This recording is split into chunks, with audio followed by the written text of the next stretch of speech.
So I just have like this message that's on my heart right now that's tied into the message I posted yesterday. And this is going to be either for some of those people that are, going to end up moving back, or to that place that they lived previously, or to someone who is currently in a situation that they need to relocate to a different area in order to avoid. But Spirit is just telling me to tell you to stop fighting back, with these people. Now, when it comes to spirituality, I'm all for, maintaining adequate spiritual protection. But when it comes to these people, Spirit is saying, stop fighting. Y'all know something that, and this is like 100% personal for me. Y'all know something that really used to aggravate me.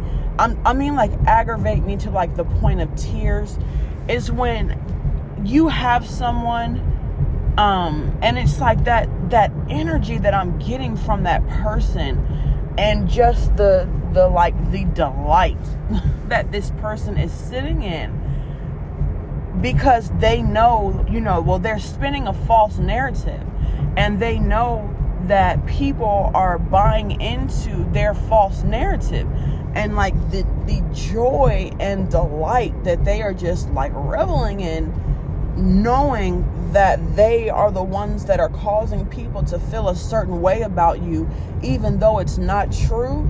It's like seeing that person in that delight it really just kind of makes my blood boil, right? Because it's so unfair. And I hate, I'm not going to say hate, because I feel like that's too strong of a word, but I strongly dislike when people are like, oh, well, life's not fair. Well, that's true. That's true. Life isn't fair, but life is unfair because of people.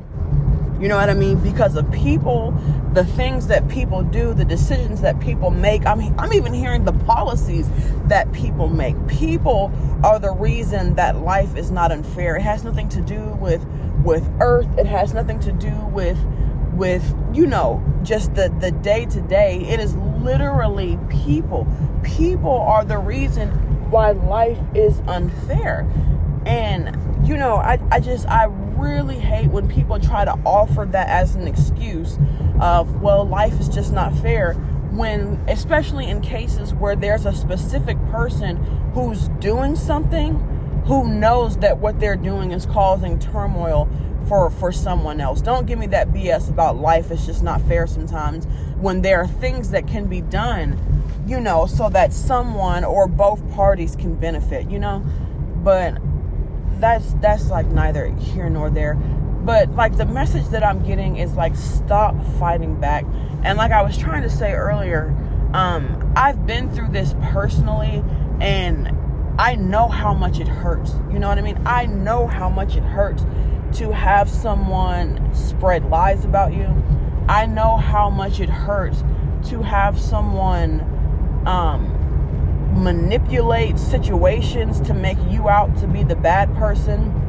I know how much it hurts to have someone even manipulate text messages to make it seem like certain conversations did or did not take place.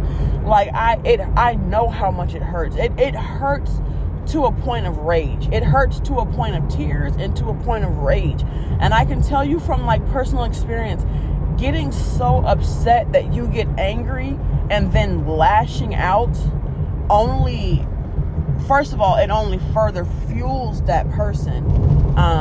And secondly, it only aids to help them improving or showing, because it's not even proving, because it's not real. It only helps them into showing how, unstable you are. And I do air quotes when I say that. But the more you lash out, the more you get upset, and literally the more you fight to try to prove that you're right, the more that you come. I'm literally, as I'm saying this, I'm seeing the image of someone in my mind that's showing up with all types of, I'm seeing someone literally dropping papers on the ground because they have so much stuff in their hand, and they're literally shuffling through papers, and they're like, no, see, here. And even as you're doing that, even as you have the proof right there in your hands, these people are looking at you. The person that I'm seeing in my mind right now is literally very disheveled. I'm seeing someone whose like clothes are wrinkled. Their hair is like all over the place.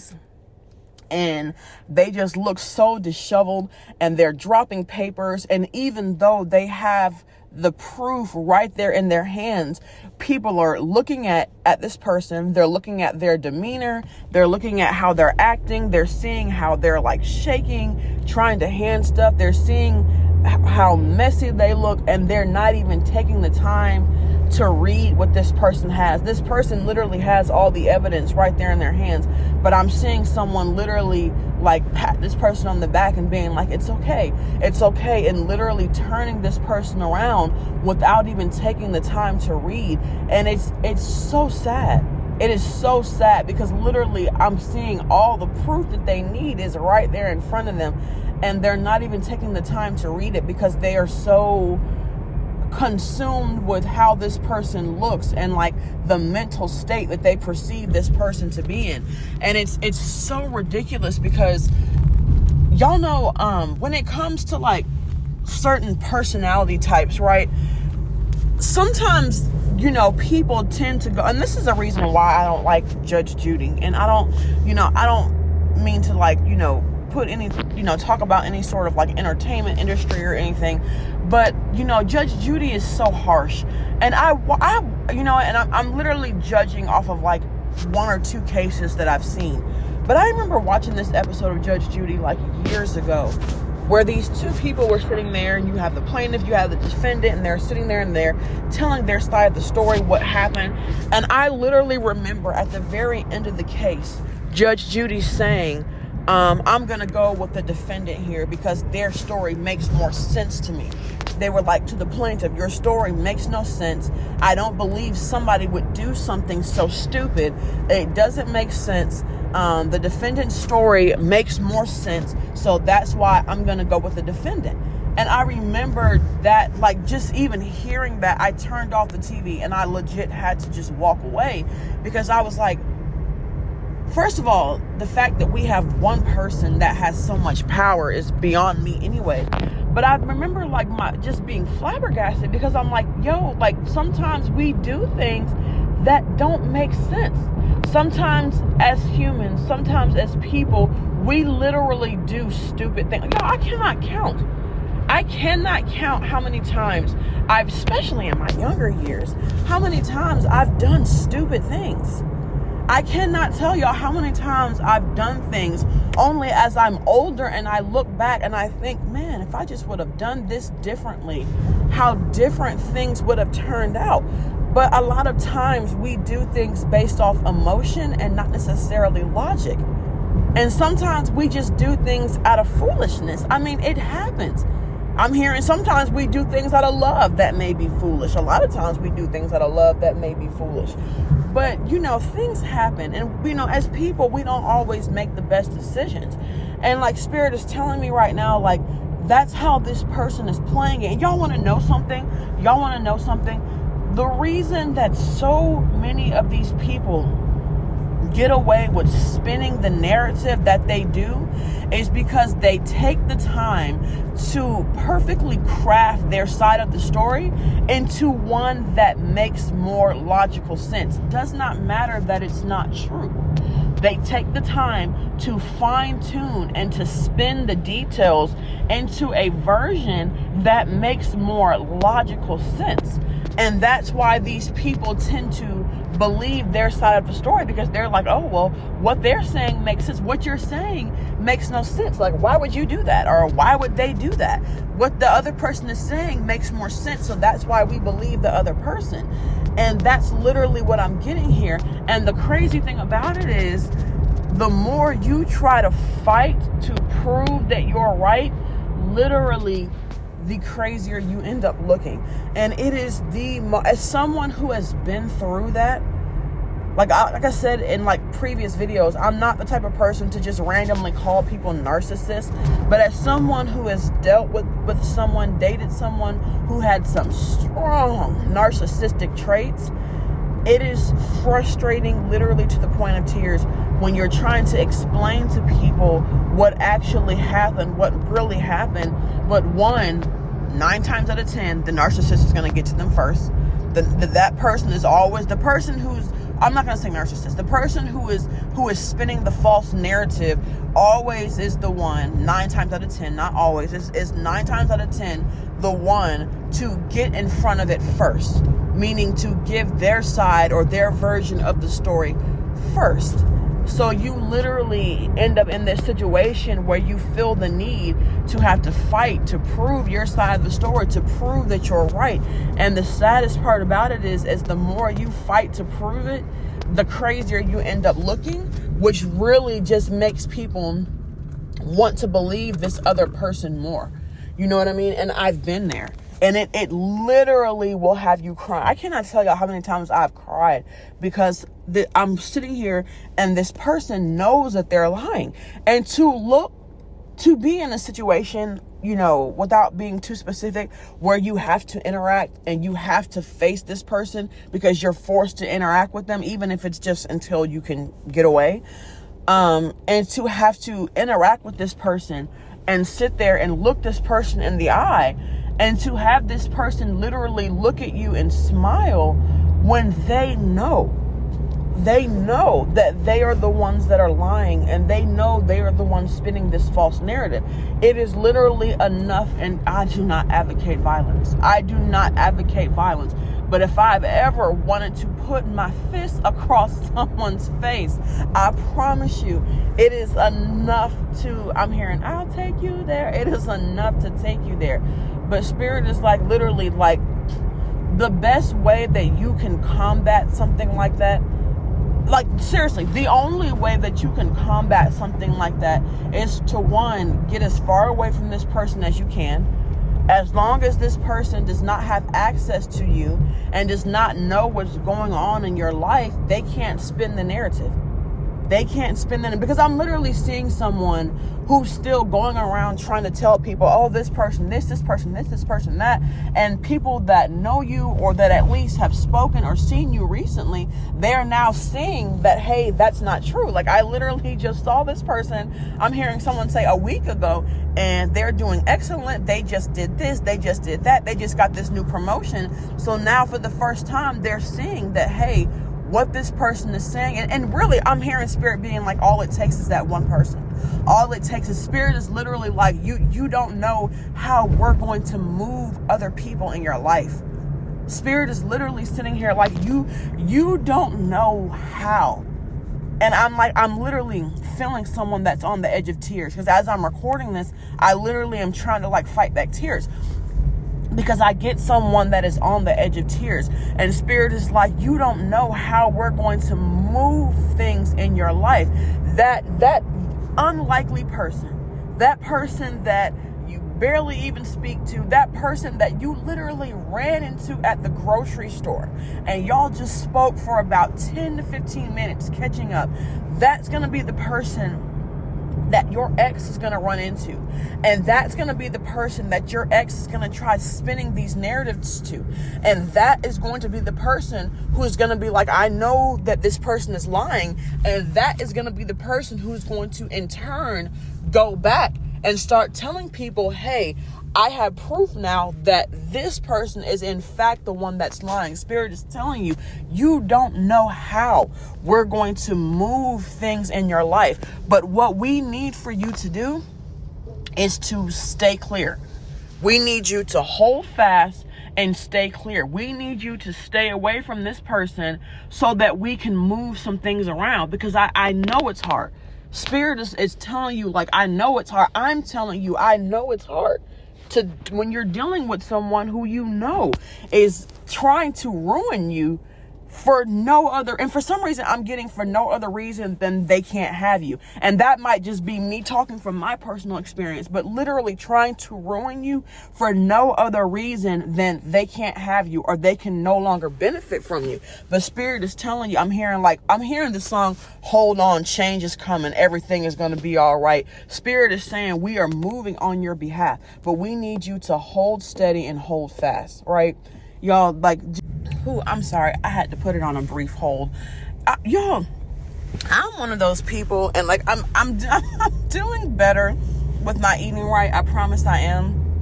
But Wendy's has the best pineapple mango lemonade, and I know it's like artificial flavor and all sugar, but they have the best pineapple mango lemonade.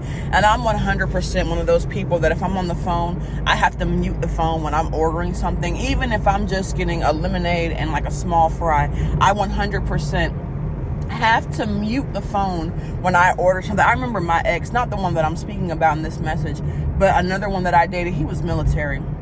And he used to get so mad at that, because he used to always say, I don't care if you getting your double cheeseburger and extra large fries. And that's like 100% not even what I was ordering, because I'm definitely a chicken tender type of female. But he used to always get so mad because he would say, stop muting the phone when you're ordering stuff. And I don't understand why people get mad at that. Like, why do you care what I'm ordering? Like, why does it even matter? I guess it's like a certain level of what do you want to say? I guess openness. I don't know. There's like a specific word I was trying to think of, and I can't think of it at the moment. But he, for some reason, used to get so mad because I wouldn't. I would put the phone on mute when I would order my chicken tenders if I would go to like Chick-fil-A or something, and I never understood it. But anyways, thinking about him put a smile on my face, which is a complete change of energy from thinking about the previous person. And I 100% needed that. I 100% putting this phone on mute so I could order my pineapple mango lemonade from Wendy's made me think of a whole new person. And I 1000% needed to sit in his energy for a little bit so I could get out of the energy of the other person. But either way, I just wanted to end this on a lighter note.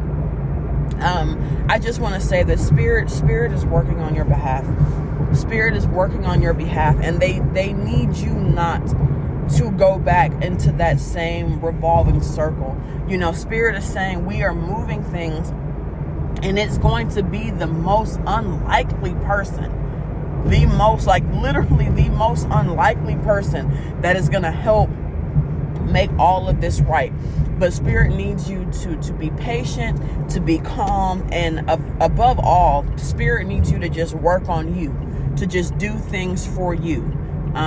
Spirit, for some reason, I'm hearing that some people, you got into this place or the place that you were in that you had to get out of.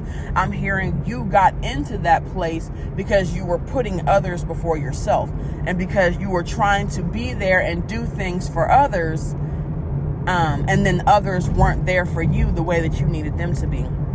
And Spirit is like, we need you to take this time to put yourself first and to continue to do things for you. And we will we're clearing all of that up. And the sad thing about it is, you know, when things happen, and I'm hearing like Kanye West, like when it all falls down, literally I'm hearing that clear in my mind. You know, these people, the sad thing about it is these people who have done you so wrong, are going to be the ones that are going to come crawling back to you. There's no need for you to go back. There's no need for you to check on. There's no need for you to try to see what anybody else is going through or what's happening at this moment. Because literally I'm hearing when it all falls down, this person is going to come crawling back to you anyways, and they're going to be asking for and begging for your help. You know, I'm always for do the right thing, but I would be lying if I didn't say that there are certain people in my life that if they ever came crawling back, I would be like, I'm sorry, there's nothing I can do for you.